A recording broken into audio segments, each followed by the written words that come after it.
It was a grim joke that started when 6 heirs came to an ugly house on a rain-swept island to hear a madman's will. But the joke soon turned to murder, and in the end it was hard to tell who had the last laugh. From the pen of Raymond Chandler, outstanding author of crime fiction, comes his most famous character in The Adventures of Philip Marlowe.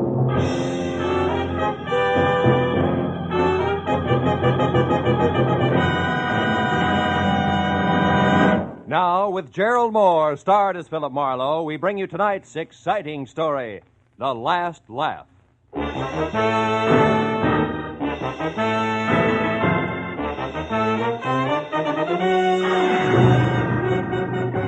I'd spent a week wading through moldy beer joints and cheap hotels after a dancer on the downgrade. And when I found her, she was 2 days dead in a coal cellar, all of which left me with a rancid taste in my mouth. But when I woke up after a night's sleep to the tune of a robin on my windowsill, I realized it was spring and time for Marlowe to take a long, easy weekend someplace. Someplace where the surf meets sand like it does at, say, Ensenada. Without so much as a second thought, I threw some clothes in a bag, phoned the Riviera Pacifico for reservations, and charged out the door, where I ran head-on into a funny man with a studious face charging in. I'm awfully sorry. Why, you're Philip Marlowe. Yeah, I know. My name is Darwin. I represent the law firm that handles the interests of Julius Spangler. Therefore, Did you say Julius Spangler? Goodbye, Mr. Darwin. Now, wait, Mr. Marlowe. Now, listen, I had a run-in with that screwball Spangler less than a month ago. A man was knocked down a flight of stairs, I got shot at, an apartment house was set on fire, and Julius called it a practical joke and laughed himself silly. Best I could do for him was 3 days in jail. It should have been 3 years. Goodbye, Mr. Darwin. But that sort of thing is all over now, Mr. Marlowe. Mr. Spangler is dead. Spangler's dead? Yes, he died last week in Brazil, the result of a hunting accident. And he has named you in his will. He's named me. You mean I... Precisely. You're one of Mr. Spangler's heirs. Oh. I shall read the will tonight at 8 o'clock in his home on Catalina Island. I trust you'll be present? Not on your life. It's me for Ensenada, and nothing's going to stop me. Goodbye, Mr. Darwin. There are only 5 other heirs. Huh? And the estate runs well over $500,000. Oh? Almost any way you split that much up, Mr. Marlowe, it comes out something more substantial than a weekend at Ensenada. Goodbye, Mr. Marlowe.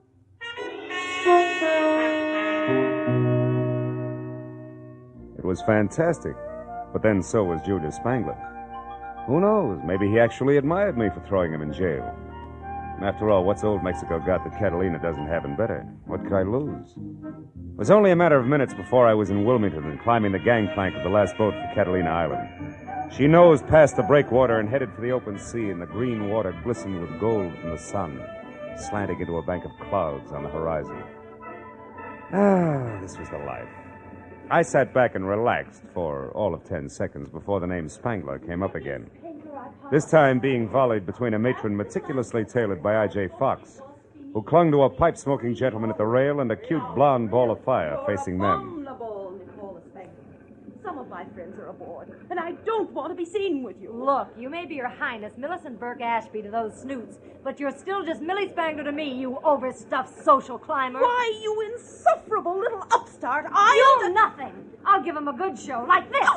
Nicky Oh, Spangler, you stop Bennett, take me away from here. I think I'm going to faint. On nuts. Well, what are you staring at, Buster? Haven't you ever seen a red jersey sweater before? How do you do? Yeah, that sweater plus that right hook of yours adds up to quite an exhibition. You must belong to Julius. He was my uncle, but... Now, wait. Don't tell me you're in his will, too. Then you're Philip Marlowe. Yeah, I got him 3 days in the cooler, so now I'm an heir. Who are your two friends? Millicent Burke Ashby, my half-sister, a professional snob I'm going to get mad enough at to kill one of these days. The jerk with her is Bennett Haynes, a cousin not enough times removed. They're also heirs. Which still leaves 2 more. Yeah, an old geezer who collects butterflies and that blockhead Roderick who passed for secretary and companion to Uncle Julius. Yeah, I know Roderick.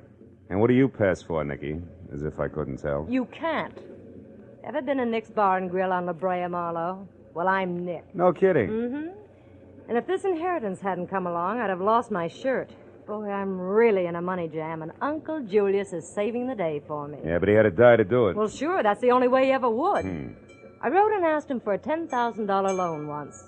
Got a check back in the return mail, but it was signed by Alexander Hamilton. So I came out here to Catalina to see him, but he'd already left for Iceland. I spent a week by myself painting his launch for amusement. Then I went home again without a cent. Yeah, he was a charmingly whimsical old man. By the way, where's his house? Over on the deserted side of the island, naturally. Naturally. The only way to get to it is by launch. Roderick's going to meet us when we dock at Avalon. Oh, fine. You mean we'll be stuck at Spangler's old house all night? Is that bad, Phil? It's quite lovely. In a lot of ways.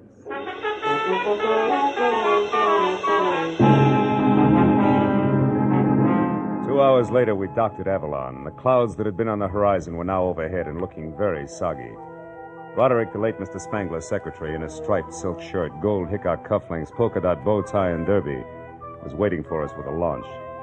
And after we had all shivered through another spray-splashed, wave-bucking hour and a half, we finally pulled into a small cove.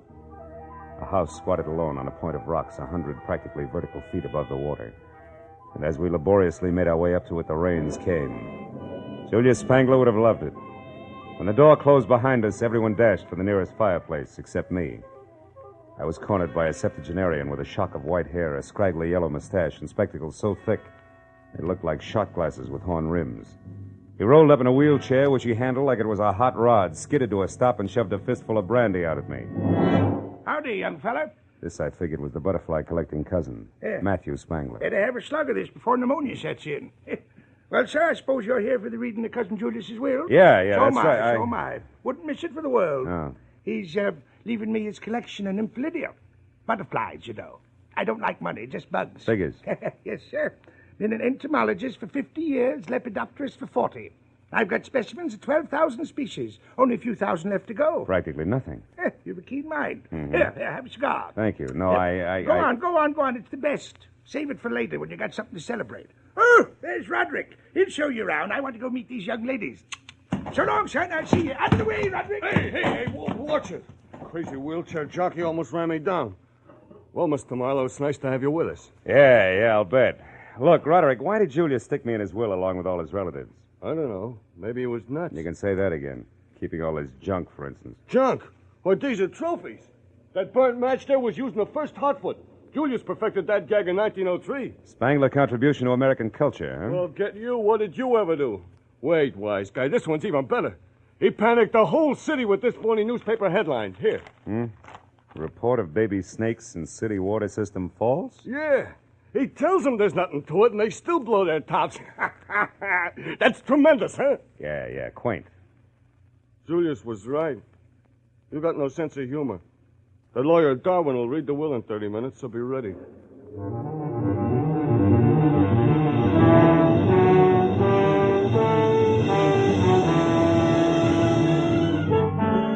I passed a half hour at a window with Nicky, watching the rain slash at the glass.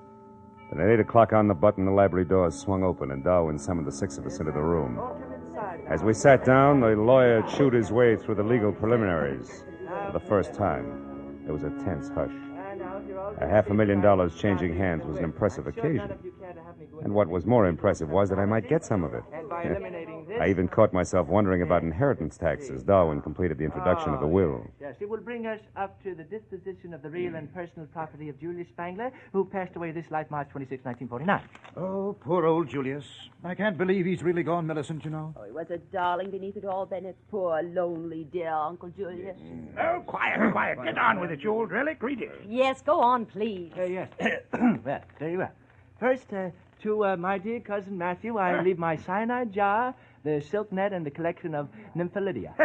Good old Julius. I knew he'd do it. Bless his old bones. Yes, well, to Philip Marlowe, intrepid shamus. That's private detective, I think. Oh. Yes, private detective. With no sense of humor, 10,000 empty beer bottles worth 5 cents apiece. Clean. These aren't. Yes. Well, for this, I skipped Ensenada. I should learn. Oh, Phil, I'm so Oh, sorry. please, Nicky. What did you expect, really? Millicent, be quiet. Go ahead, Darwin. What about us, his real heirs? Yes, well, to Millicent Burke Ashby, Granny's $50,000, which is... Dear Uncle Julius. Which is the value of a fish market at Central and Northrop Streets on the condition that she personally operate this market for 1 year. This market. Oh, good heavens, I think I'm going to faint. Oh, shut up, Matthew. Go on, Darwin. Am I next? Yes, you are. Yes. $75,000 and a dog sled. Dog sled? What's that for? Why, to get your claim. You see, the money is the assayed minimum value of a gold claim at Point Anxiety, Alaska. Oh, no. Which it says here you must develop with your own hands. Why, that doddering old fool. I'll fight this travesty of a will through every court in the state. You'll never get away with this. Oh, wait a minute. You've never worked for anything in your life, Bennett. What was that? Oh, you two got no more than you deserved. Why? What about me, Darwin? I've worked at least. Well, Miss Spangler, I believe you better sit down. To my grandniece, Nicola, who has learned how to work hard for what she wants, I leave my sincere congratulations and $1. Oh, no, he wouldn't. I need money now. And finally, all the remainder of my property, real and personal, I bequeath to a most genteel, brilliant, and loyal man, my secretary, Roderick D. Driscoll. Signed by me this first Now, day of ain't that March. sweet of the old man? Oh, my. You left me all that That's over $300,000 to this baboon here. You'll never get it. I'll call my lawyer. He'll Marlowe, fight you here. Marlowe, I say. Oh, this is horrible. Yeah, it's too bad, baby. Well, you can have my $500 fortune in old beer bottles. Me for Ensenada. Oh, what's so funny, Matthew? He got what he wanted, Nicky. Let him laugh. I'll say I did. Wow! Shut up, Matthew. Stop it, Matthew. You're hysterical, Matthew. Hysterical, eh? I sure am, kiddo. But Matthew... Get a load of this!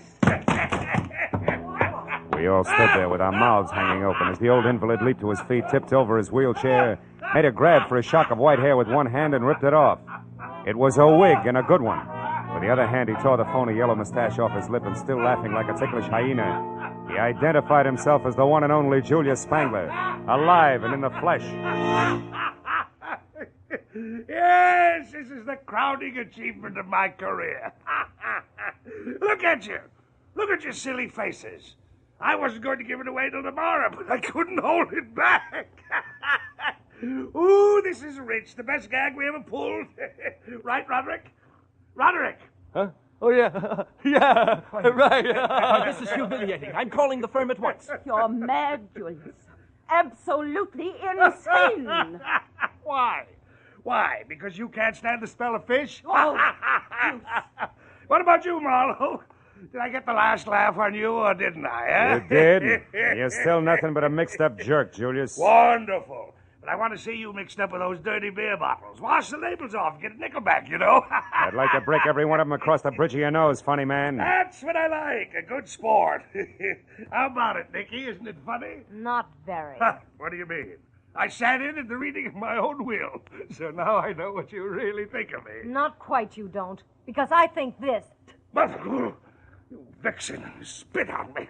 How dare you? I'll kill you for No, you that. don't, Spangler. Stop it. You lay a hand on it, or I'll flatten you in spite of your years. That goes for you, too, Roderick. Stay back. None of you can take a joke. Look after these fools, Roderick. Give them anything they want. I'm going to have a good laugh all by myself.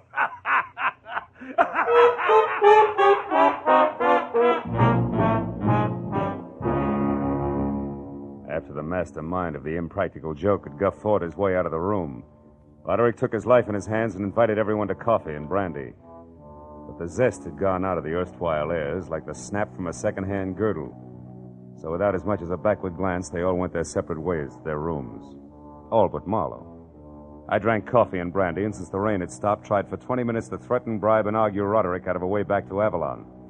But he swore it was impossible, and I was about to swear back at him when we heard it. We ran to the French doors at the end of the room and out. Millicent was on the walk outside, her hands clamped against her mouth, staring down at the rocks near the surging water 80 feet below. Mrs. Ashby, what happened? What is it, Millicent? What's the matter? it's Julius. He's down there. He must have fallen. Yeah. Either that or he was pushed by somebody who couldn't take a joke.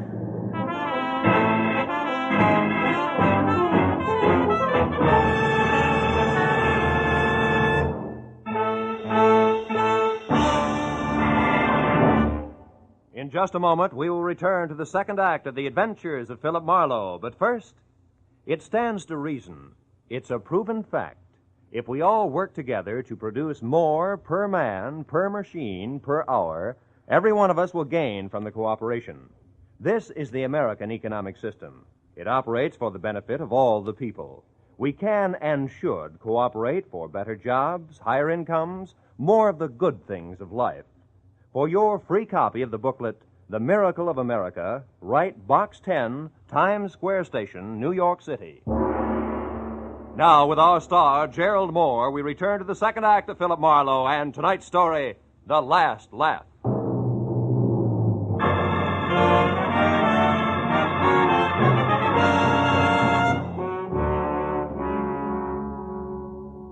It was 80 feet from Spangler's balcony to the ugly jumble of sharp black rock that lined the shore.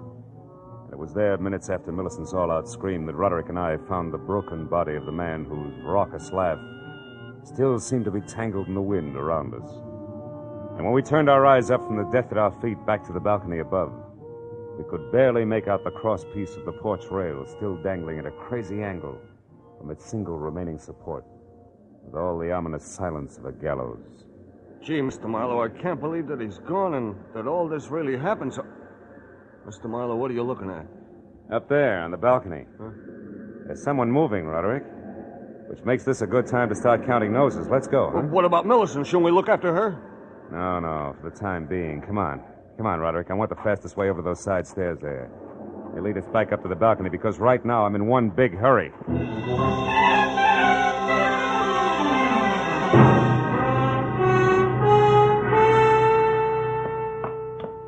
There's nobody here, Marlowe. Are you sure you saw... Hold it. Somebody's coming. Get back away from the rail. Why, it's Bennett Haynes. Yeah. I'm very interested in the spot where that crosspiece came loose from the top of that post. Well, what's he doing there now? I mean, the way he's scratching something across the top of it. The gentleman, Roderick, has forgotten that it rained. Oh. He's trying to strike a match on wet wood. Mr. Haynes! What? Would you like to use my thumbnail? It's dry. Oh, why, Marlowe, what are you and Roderick doing here? It's called spying. And you, Mr. Haynes? I am here, Marlowe, because I think it's very strange that this accident should have happened less than an hour after Julius Spangler left a room full of people who hated him. Which incidentally included you? Yes, but I know that I had nothing to do with this. Now, here, a couple of matches for that stellar thumbnail. Don't go too close to the edge, Marlowe. Thanks, Roderick. I won't. I'll only go close enough to... Marlowe, if you're staring at that mark across the top of the post, stop wasting your time. I just made it with that match that wouldn't light on wet wood, remember? Mm-hmm. But that mark is not what I'm staring at. It's this green one here on the edges of the top of the post. A mark that could mean somebody pried the crosspiece loose with an object that was covered with green paint. All of which points up two things, huh? First, that someone murdered Spangler by loosening this rail, and second, that I've still got a couple of noses left to count. One belongs to a lawyer named Darwin, and the other to the fancy owner of Nick's Bar and Grill. Oh, what's that? It's Millicent there, down below. In trouble. Come on. Let's follow the leader with me out in front, back down the wooden stairs and over to the spot where Millicent Burke Ashby, the tailored lady, was sprawled over a lot of soft ground. Unhurt, but coming apart at the seams in more ways than one. I sent Bennett Haynes off to find Darwin and then helped Millicent to her feet. Shook well and waited for results. Millicent, make sense. Come on. Take it from the top, will you? Tell us what happened. Oh, it was Nicky. Yeah? I saw her running away from the house. Go on. She was running toward the water. And when you tried to stop her, she knocked you down? Oh, yes. She slapped me and said I should keep my mouth shut. Did she say why? No, she did something about green paint. Green paint? What about it? Come on, Millicent, think hard. What about the paint? Oh, I don't know. What does this mean, Marlowe? We gotta get to Nicky Spangler fast. Roderick, she was headed down toward the water. How many boats are tied up there? Just a launch and a little... Yeah? No, wait a second. There's the outboard. She used to run that herself. All right, then we split. You for the launch and me for the outboard. Now, where is it? We're down there in that porch behind the trees. But you better let me take care of that, Marlowe. It's dark and slippery in there, and I know my way around. No, thanks. I'll take my chances. At the moment, I'm very anxious to meet up with that lady again in person. Now, you get to the launch, and you, Millicent, back to the house. Whoever finds her, yell. Good and loud.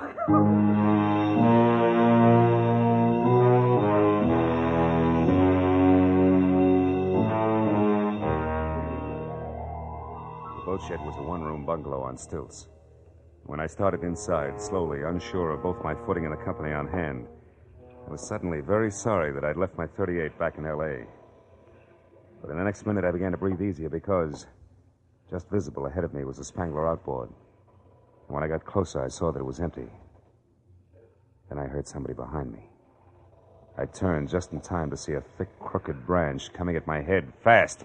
Oh! Oh! Oh! I couldn't tell if the warm blood trickling from the cut just below my ear was from where the branch had hit my head or from where my head had hit the planking. But it didn't matter because either way it hurt. I got to my feet slowly. I reached into my pocket for one of the matches that Haynes had given me in the faint hope that a little light might reveal something about whoever had been guilty of relaxing me like a chocolate soldier in a Turkish bath. But then, even as I was about to strike the match, I stopped. Framed at one side of the open doorway was the silhouette of a man. I stood where I was and waited motionless while he slowly took a step toward me and then another. When he started on his third, I grabbed him. Let go of me. What are Twisting your arm, Darwin, just in case you're still carrying a thick branch. I haven't got anything in my hand. All right. Now, what are you doing here? Come on, barrister. At the moment you're my witness, so talk. Why are you here? I spoke to Millicent. How, Mr. Marlowe? Is the witness relieved? Yeah, I guess so. Sorry about your arm, Darwin, but the last visitor here wasn't empty-handed. This time I wanted to be ready. Do you have any idea who the visitor was, Mr. Marlowe? No, I don't. I was just going to strike this match to see if I could... Oh, my head. Oh, here, Mr. Marlowe. Let me strike it for you. Thanks. I doubt it will do any good. Oh. Now, there, you see anything? No, nothing. Well, it was a long shot anyway. And what? What do you see, Mr. Marlowe? What is it? Darwin. Something I should have seen a long time ago. And by that I mean that the launch of Nicky Spangler is my next stop. Goodbye, friend. Thanks for the interruption. It may save a life. It was a 440 with plenty of obstacles and no lights from the boat shed down to the launch. But even as I got there, out of breath with the shooting pains in my head making a dartboard out of the lining of my scalp, I knew who had murdered Julia Spangler. What I didn't know were the whys and wherefores of the green paint that had everybody running. A minute later, I quietly climbed aboard the launch and started slowly for the stern where I could hear voices. I knew that the explanation wasn't far off. When I was close enough to see Nicky standing in the reflected light of the moonwash, I didn't have to hear anything because, clenched in her hands and held close to her side, was the answer to the marks I'd seen on the post on Spangler's balcony. It was a crowbar, the business end of it covered with green paint. Opposite her was the reason for the fear in her voice. It was the man who had killed the practical joker, Julius Spangler's ever-faithful secretary, Roderick. You're being awful stubborn, Nicky, which is something you must have got from your late granduncle. Now, give me that crowbar. Why? So you can get rid of it, me too, and then return to the others and mourn the loss of your employer? Sure. I just love everyone to think that I miss him terribly when the truth is that I kill him. I hated him and his stupid jokes every minute of every day that I worked for him. Hated him, Nicky, the way I hate you and your snooping ways. Now, give me that crowbar! Don't do it, Nicky. Don't move, Roderick. I'll blow your head off. Oh, Phil, thank goodness. Now get back, Buster. Get away from her and stay in one place or I'll shoot. So help me. Marlowe, he did it. He killed Julius because he hated him. That and a chance at $500,000, right, Broderick? I don't know what you're talking about. Then, my head. What is it, Marlowe? Nothing, honey. I walked into a branch that our friend here was holding a little while ago. I still don't know what you're talking about. And I'll make it real plain. Roderick, you killed Julius Spangler because you wanted to turn his greatest practical joke into a bonanza for yourself. You wanted that screwy will to stand. Nobody else was in on the gag, not even the lawyer. So nobody else would ever know that it was only a gag. Nor would anybody care that some wacky old cousin who liked butterflies accidentally fell to his death. But, Marlowe, Julius was killed after we all knew the whole thing was only a practical joke. Yeah, but that wasn't part of the original plan, Nicky. Julius wasn't going to unmask himself and the joke about the will until the next morning. Isn't that also correct, Roderick? Yeah, that's correct, smart guy. Yeah. I was going to get everything. But when that failed, I still wanted him to die. And I would have gotten away with that if this dame here hadn't been so curious about those green markings on the railing. And, Roderick, if the same dame hadn't also remembered a crowbar that she'd once spilled some green paint I heard enough. Yeah, for the time being, I guess you have. Oh, Marlowe, it's your head again, isn't it? Yeah, isn't it the poor boy? No, you don't, Roderick. Stay back. Oh, Marlowe, you all right? Are you? Not exactly, honey. Did you get him? Yeah. With the crowbar, no less. Oh, But you better give me your gun in case he wakes up suddenly. I can't. I haven't got one, baby. You don't have one. But you're going to pass out. What'll I do with him? Oh, baby, there's only one thing to do. Let him have it again.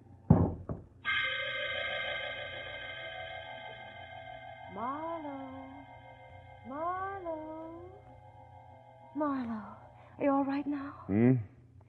Oh, yeah, I'm all right. What's going on? Oh, Nicky. Mm-hmm, Nicky. And before you can say, where am I, I'll tell you, honey. This is Avalon, a lovely spot on the island of Santa Catalina.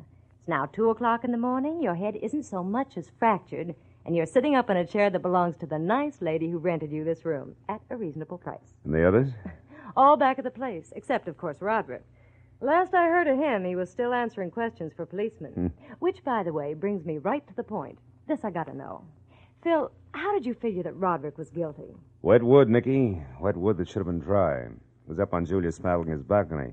The top of the post that had green moss on it was wet, even though the tight-fitting crosspiece that rested over it should have kept it dry.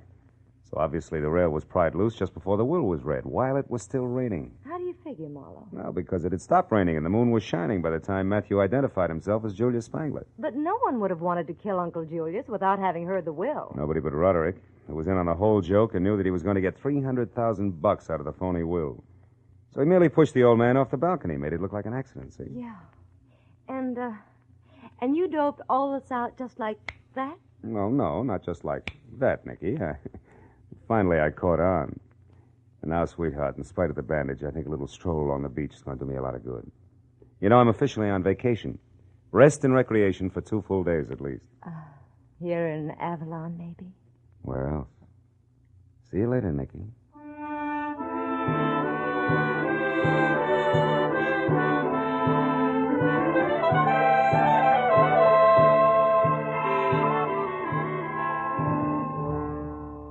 I got outside and down to the pretty strip of beach that runs along behind the spot where the steamer docks. I felt a lot better. I sat down on the moon-drenched sand and relaxed for the first time that night. As I sat there, I reached into my breast pocket for a cigarette, but instead came out with the expensive cigar that Matthew Spangler had given me. It wasn't until I had lit it and was puffing along that I suddenly remembered that Matthew Spangler had really been Julius, so I got rid of the cigar. Hey, just in time. Yeah, I wasn't sure, but maybe Julius Spangler, wherever he was having the last laugh, after all.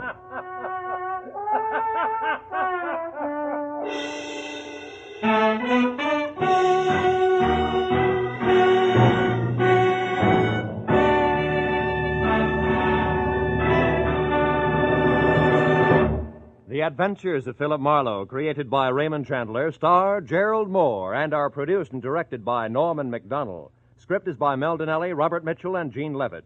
Featured in the cast were Ellen Reed as Julius Spangler and Doris Singleton as Nicky, with Ann Morrison, John Daner, Paul Duboff, and Peter Leeds. The special music is by Richard O'Runt. Be sure and be with us again next week when Philip Marlowe says... The partner from Mexico City, the stranger dead in Nevada, and the man with the cauliflower ear. All added up to a corpse on a concrete floor. But I couldn't figure why until I'd found out that there was one name above all that had to be remembered.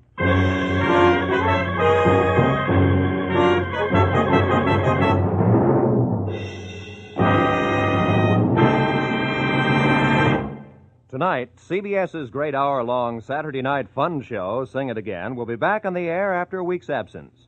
Be sure to be around later tonight when Sing It Again returns with its phantom voice mystery and its riddle songs, which pay off in wonderful prizes. This is Roy Rowan speaking. Now, stay tuned for The Case of the Red-Headed Bank Robber, tonight's gangbusters drama, which follows immediately over most of these same CBS stations.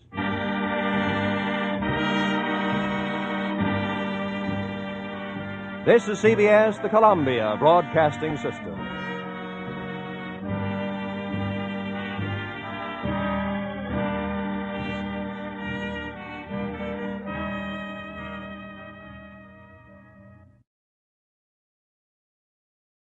The partner from Mexico City, The stranger dead in Nevada and the man with the cauliflower ear.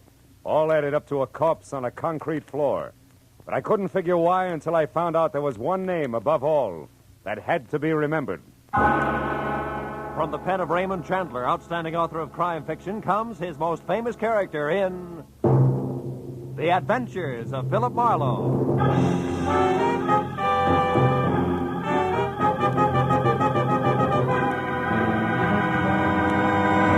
Now, with Gerald Moore, starred as Philip Marlowe, we bring you tonight's exciting story, The Name to Remember. The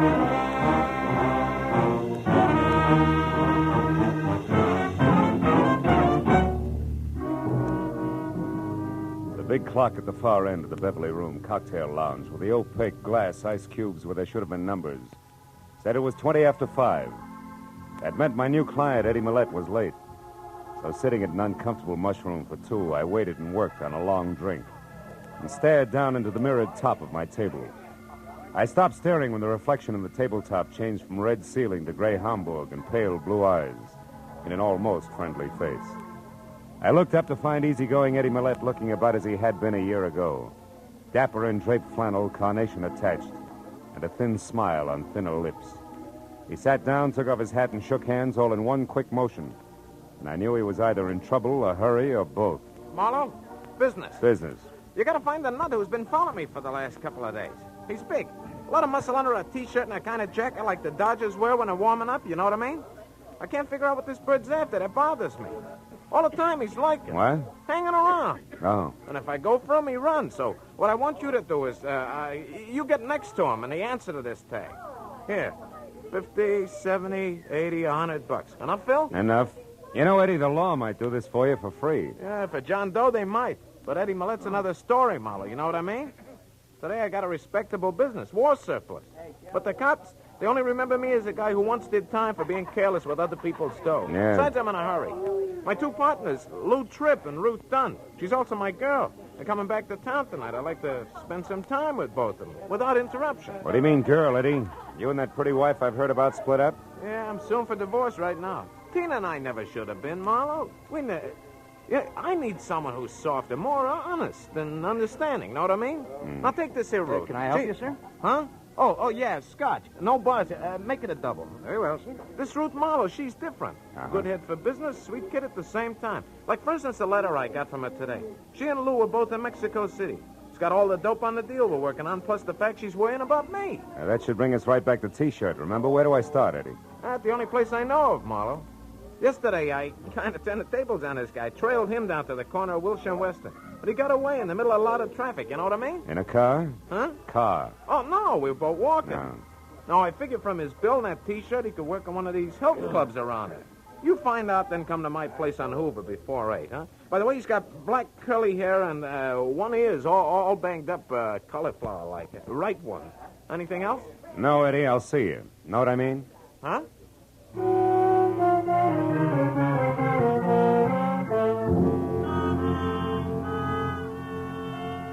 2 hours after I'd left Eddie Millette, I checked with a half a dozen hooray for health clubs in the neighborhood, smelled a lot of liniment, and came away with nothing more than distended nostrils.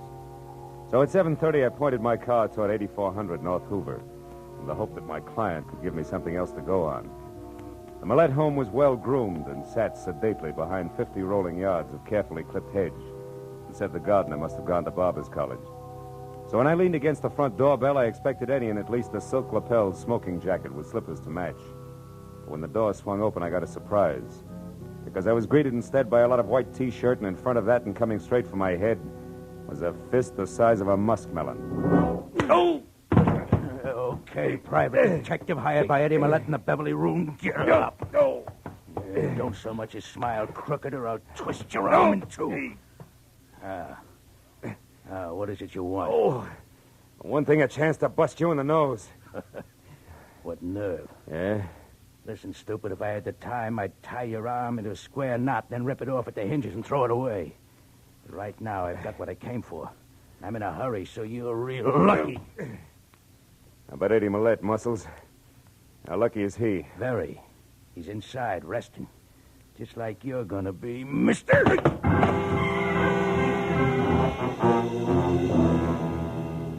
By By the time I got back to my feet and had my right arm unscrewed to where I could reach across my chest to my shoulder holster, a T-shirt was gone. So I started into the house, and what I knew was going to be a slightly beat-up client. When I turned on the lights and found nothing in the kitchen, bathroom, or bedroom, I began to worry a little more. I got to the den and saw that the drawers of a desk that were turned inside out, but there was still no Eddie. I opened a side door and started out to the patio, which ran along the front of the house. But then at the staccato report of high heels coming up the flagstone path that led to the front door, I stopped and waited. When the lady, who was a quiet face and quiet clothes, came to a halt in the open doorway, puzzled, and called Eddie's name out loud, I figured this had to be Ruth Dunn, girlfriend and partner out of Mexico City.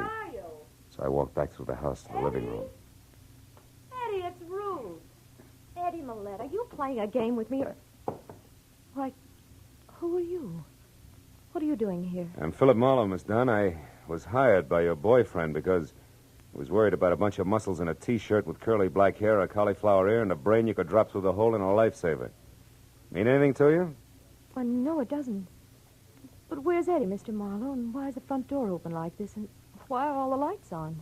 In that order, I don't know where Eddie is. Front door's open because that's where T-shirt and I played Ben, the private detective, and all the lights are on because I was looking for Eddie. But he's not here anyplace? The bedroom, the kitchen? So far, no. Come on in here, see if this desk in the den adds for you, maybe. Drawers have been slightly rearranged by a very heavy hand. Incidentally, T-shirt was bragging about getting what he'd come for just as he collapsed me for the second time, so if you... Oh, the letters. They're gone. What letters? The ones I wrote to Eddie while I was on the road. He always kept them here in the bottom drawer. Were they business or pleasure? Well, business mostly, but I did talk of other things, too. Yeah, I know. Eddie mentioned that when he told me about you and Lou Tripp being due back tonight. Oh, by the way, where is Tripp? Well, I don't know. He left me in Mexico City the day before yesterday and said he'd be here tonight at the latest. Oh, surely, Marlowe, you don't think that Lou had anything to do with this? Could be. Letters are part business. And part love. So I'd say that the only person who could possibly be behind this is Mrs. Millette. Tina? Yes. And for the oldest and best reason in the world, Marlowe. Jealousy. Tina'd do anything to make Eddie and me unhappy. She could twist the innocent wording of those letters so that any divorced judge would see things her way. She's cruel, Marlowe, and she... Marlowe. Hmm? Under that door there that leads to the garage. It's blood, Marlowe. Stay over there, Ruth. Oh, Eddie. Eddie, are you... Oh, no. Oh, Marlowe, he's dead. Isn't he? Yeah, honey. I'm afraid he is. Eddie Millette was dead.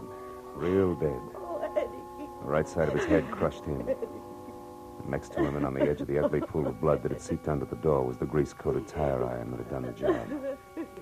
I turned Ruth away, and it wasn't until we were back in the living room and she'd stopped sobbing long enough to take the double shot of brandy that I'd forced on her that I started for the telephone and a call to Detective Lieutenant Ibarra at Homicide. But before I could pick up the receiver, it went off. Hello? This is Lieutenant Ibarra at police headquarters. Ibarra? Huh? How great can service be? This is Marlowe. I was just going to call you. Did I dial your office number by mistake, Marlowe? No, no mistake, Lieutenant. I'm at Eddie Millette's. I've been working for him since this afternoon. What's up? Why the call? A dead man named Ellis Clay in a motel outside of Carson City, Nevada, Phil. Yeah? It looks like an accidental explosion in his room there, and the best the sheriff has for identification other than his name and the city, Los Angeles, is a blank sheet of letterhead paper from Eddie Millette's war surplus outfit. So I thought Millette might be able to help us out. Is he there? Yeah. And dead, Ibarra. Huh? Murdered with a tire iron sometime in the last hour. What? Mm-hmm. Any idea who did it? A muscle man in a T-shirt, maybe. But at the moment, Ibarra, the motive seems to be a little mixed. Say, wait a minute. I may be able to help you on that Nevada guy. Ruth. Ruth, do you know anything about a man named Clay in Carson City? He had Eddie's address on him when he was killed in an accident. Clay? Yeah. In Nevada? Mm-hmm. No, Phil, no, I don't. No. Hello, Ibarra. Yes?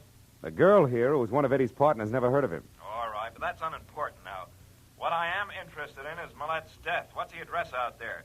And why It's is it you take so 8400 long North Hoover. North what? Hoover, as in vacuum cleaner.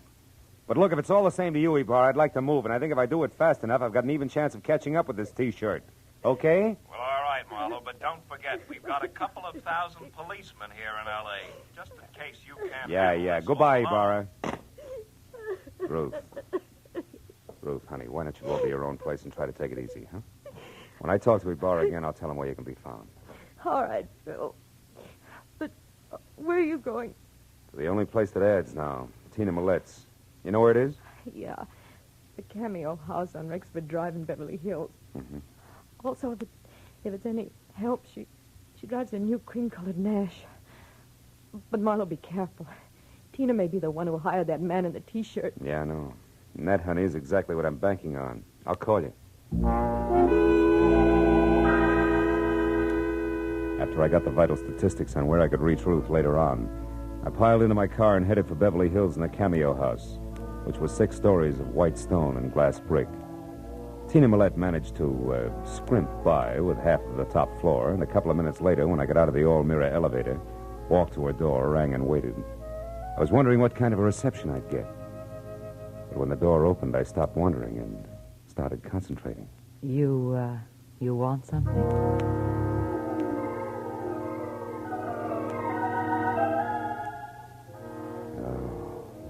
In something the texture of spun smoke rings. It stood 5 feet 6 inches over the threshold and must have weighed in at close to 120. With every inch a thing of beauty, and every pound just in the right place. I asked you if you wanted something. Do you? Mm-hmm. Yeah, the name's Philip Marlowe, Mrs. Millette. I'm a private detective your husband hired this afternoon. Why don't you let me in like a good little girl, huh? Because that's something I'm not. Now get out of here before I call the police. Well, probably on their way up here right now. Oh? Your husband's dead, Mrs. Millette. He was murdered. Eddie murdered? Yeah. Now, do you still mind if I come in? No, of course not. I don't know what to say. Oh, that's a trite line. What was that? I said you're acting and doing a bum job of it.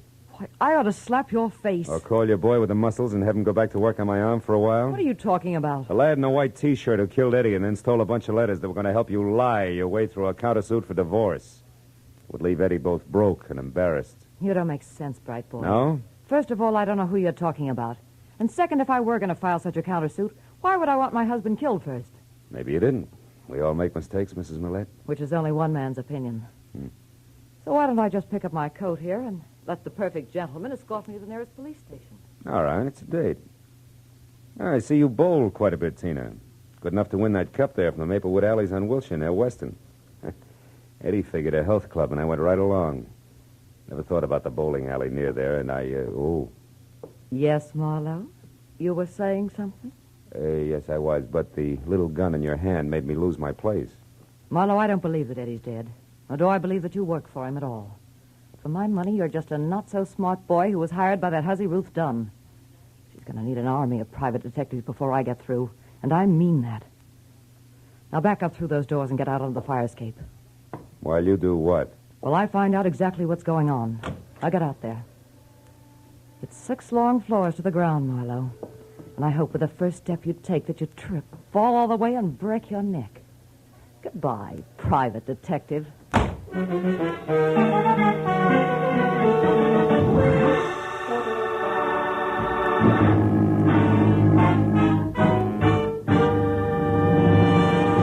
In just a moment, we will return to the second act of The Adventures of Philip Marlowe. But first, just a little later on CBS tonight, you'll hear Sing It Again's Master of Ceremonies, Dan Seymour, giving a perfect characterization of a man going crazy.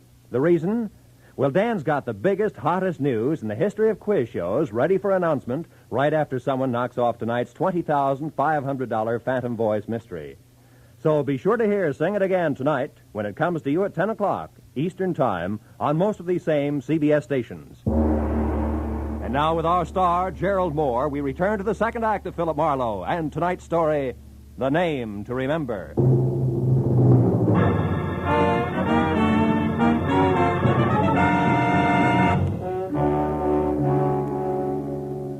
When Tina Millette prodded me out onto the fire escape through a pair of French doors, slammed them shut, and snapped the lock, there was a cold look in her smoky eyes and an unwavering potential about the snub-nosed gun clenched in her hand and pointed straight at my belt buckle that melted all the gambler out of me fast. So I watched quietly as she backed across the room to the hall door and out. I knew my chances of climbing down 6 flights of iron fire escape in time to head her off was an idiot's dream. So, kicked the panel out of one of the doors, reached through and finally got it unlocked. And I went back inside to the phone. Since the vixen was on the prowl with a gun in her fist, I figured the least I could do was pass the word along. Hello? Ruth, this is Marlowe. Oh, Phil. Have you found the letters? Not yet, but never mind that now. You got something more important to worry about because your guess on Eddie's ex-wife, Tina, was right on the button. You mean she's the one who's really after the letters? Yeah, that muscle man in the T-shirt is just doing her heavy work for her. And I've got a good idea that he's connected with the Maplewood bowling alley on Wilshire. Where are you now, Phil? In Tina's apartment, alone. I just lost a small debate with her. And get this, Ruth. She hates you, and she's the type who hates hard. Yeah. When she left here, she had a gun, and the chances are at least 50-50 that she's coming your way. So keep your doors locked and stay away from windows, savvy? Yeah, okay, Phil. Oh, one more thing before I shove off. Has Millette's partner, Lou Tripp, shown yet? No, at least he hasn't called me. Uh-huh. But where are you going, Phil? That bowling alley on Wilshire. Only this time I'm swinging first.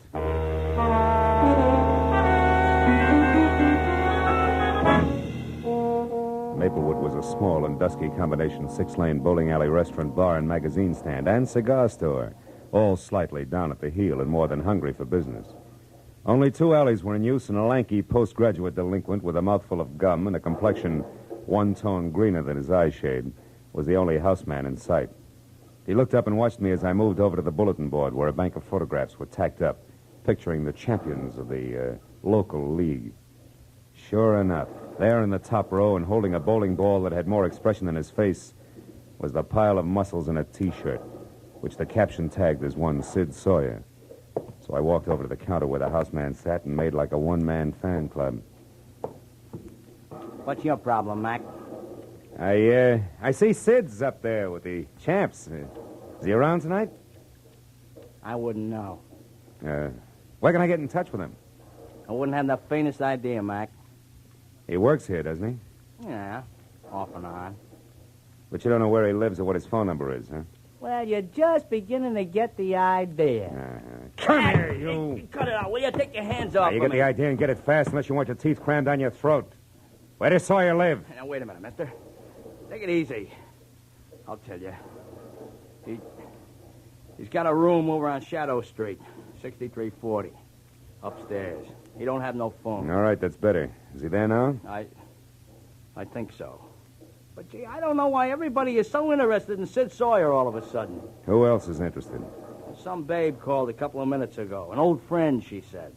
That's the reason I give you the store. Yeah? Honest. You see, Sid don't like to be interrupted when he's entertaining old friends. Is that so? Well, this is one party that's going to get crowded whether he likes it or not.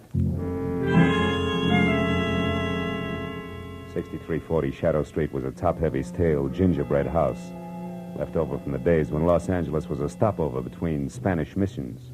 I got out of my car and started across the street toward the door when I saw Tina Millette's cream-colored sedan sticking out through a tangle of overgrown brush in the driveway, which meant I was still in time for the big reunion. So I went inside and up the steps to Sawyer's door. There was a light on and movement, but no voices. I slipped my gun out of its holster, knocked lightly, and stepped back.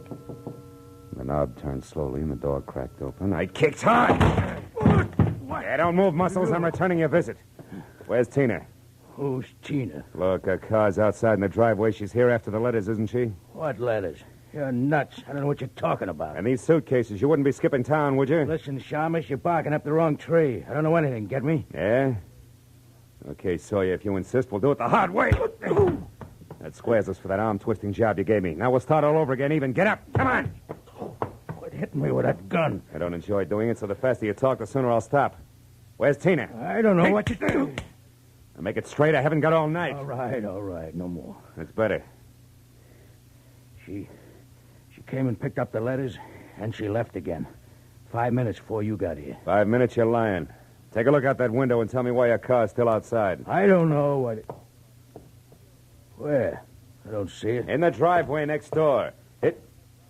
Holy smoke, it's gone. All right, Sawyer, that means I can spare 30 seconds for the rest of the story, so make it fast. She told you little Eddie Millette is dead. That's why you're blowing town, isn't it? No. Now, wait a minute, Marlowe. I never killed him. I just knocked him down. Sure, on a concrete floor with a tire iron. No, Skip it. Those letters you got were written by Ruth Dunn. Was Tina heading for Ruth when she left here? I don't know. Come on, Sawyer, I'm running out of time. Won't do you any good to try to protect Tina now. Oh, no. We'll see about that, Marlowe. Why, you...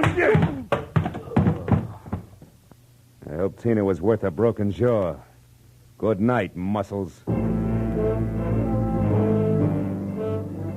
took a close look at Sawyer to be sure he was down for the long count. Then I stepped out the door and into a whispering circle of wide-eyed neighbors who had heard the fight and had already called the police. I flashed my identification, issued a battle order to the three huskiest ones, and then ran down the stairs to my car. I made it from Shadow Street to Ruth's bungalow on Normandy in something under 5 minutes, but still not fast enough. Because when I ground to a stop in front of the place, I saw that same cream-colored sedan already there, close to a side door.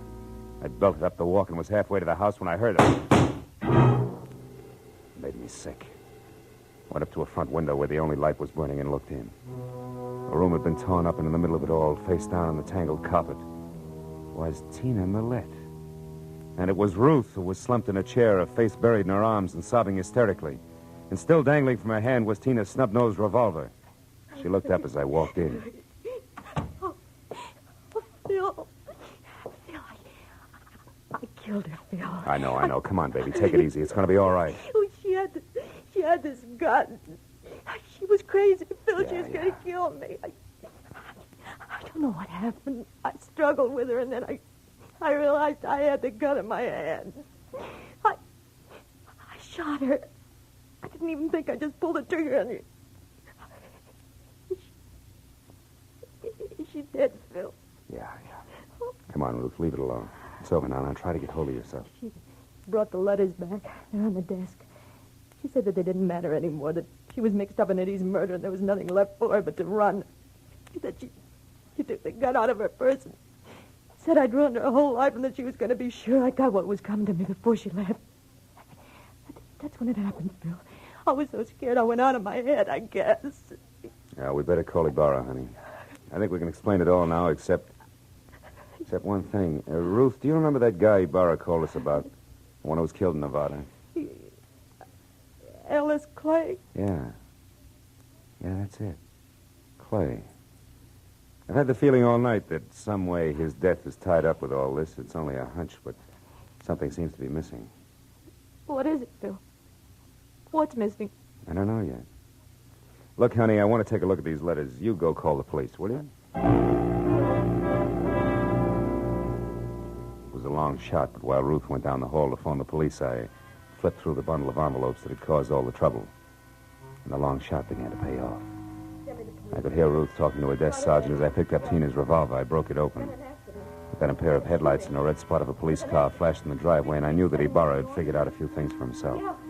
I put the gun down on the table again, told Ruth to forget her call, and when the lieutenant came in, Ruth and I together explained everything that had happened right up to Tina Millette's body on the floor. Well, it's quite a mess, isn't it? Anyway, this part of it looks like a clear case of self-defense. Right, Marlowe? Exactly right, Ibarra. It looks like self-defense, only there's something missing. Something missing? What do you mean, Marlowe? At least 3 letters from that packet there. I think they're the last ones you wrote to Eddie, Ruth. They're gone. Oh, that's strange. I don't understand it. And another missing item is Lou Tripp, Eddie's partner.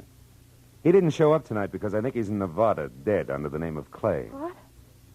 Marlowe, you mean that Lou and that Clay were really the same man? Mm-hmm. Look, what are you getting at with all this theory, Marlowe? You'll see, Ibarra. Lou Tripp was double-crossing Eddie Millette. Lou went to Mexico with Ruth here, only he left early and flew to Nevada to close a big deal under the name of Clay. Meanwhile, some letters were written from Mexico to preserve the illusion that Lou Tripp was still there. Understand what I mean, Ruth? Yes, I think so. Yeah. And then the unexpected happened. Lou, identified as Clay, died accidentally in Nevada. That meant that sooner or later those letters would be exposed as lies. Right, Ruth? Marlowe, that gun on the table, watch it. Too late, Lieutenant. Now, don't move. Either one of you. You haven't got a chance, baby. Stay back. Please, Phil, I don't want to kill you, but I will if you come one step closer. Stay back, Marlowe. She means it. Look, baby, you licked. Marlowe? It was a good try, but you lost. Stay back. Why not go out? Like a lady. Oh, what difference does it make now?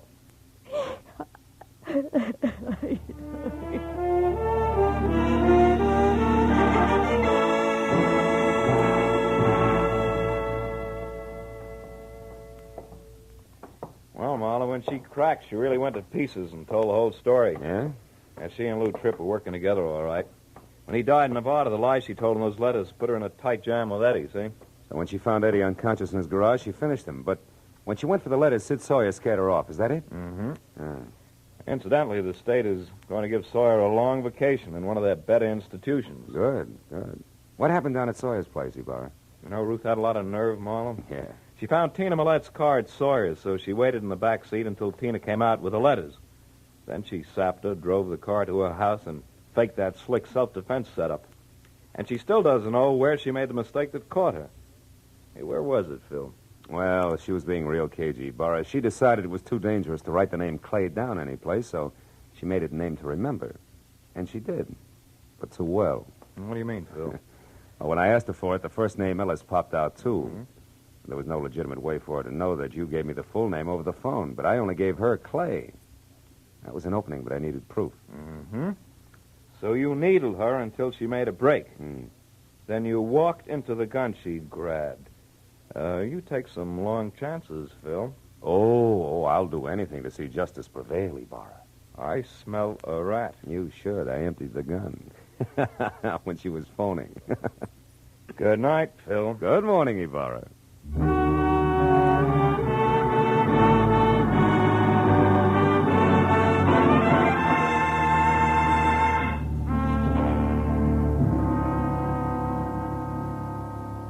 When I left police headquarters and walked to my car, first gray streaks of a new day were breaking in the east.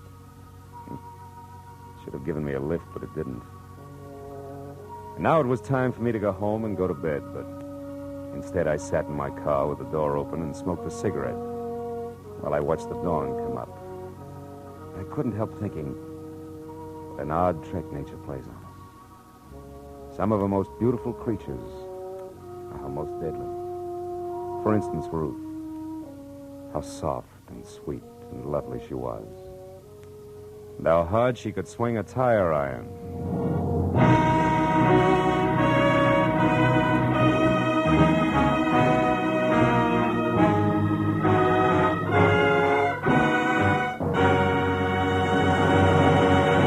The Adventures of Philip Marlowe, created by Raymond Chandler, star Gerald Moore, and are produced and directed by Norman McDonald. Script is by Mel Donnelly, Robert Mitchell, and Gene Levitt.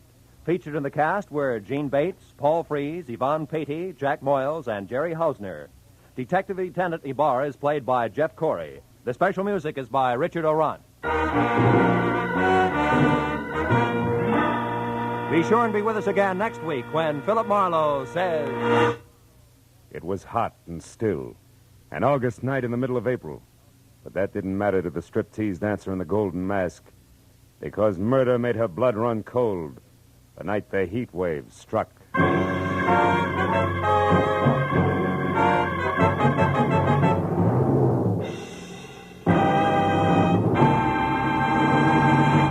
There'll be more dramatic excitement of the chase tomorrow on CBS's two Sunday shows, Broadway is My Beat and The Adventures of Sam Spade. Broadway is My Beat brings you The Adventures of Danny Clover, whose beat is the Great White Way and whose cases involve a vast, strange assortment of Broadway characters.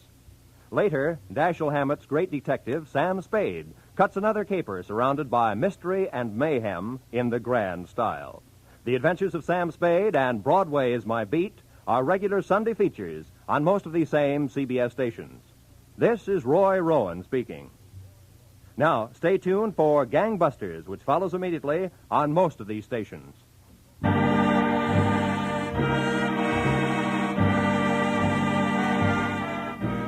This is CBS, the Columbia Broadcasting System.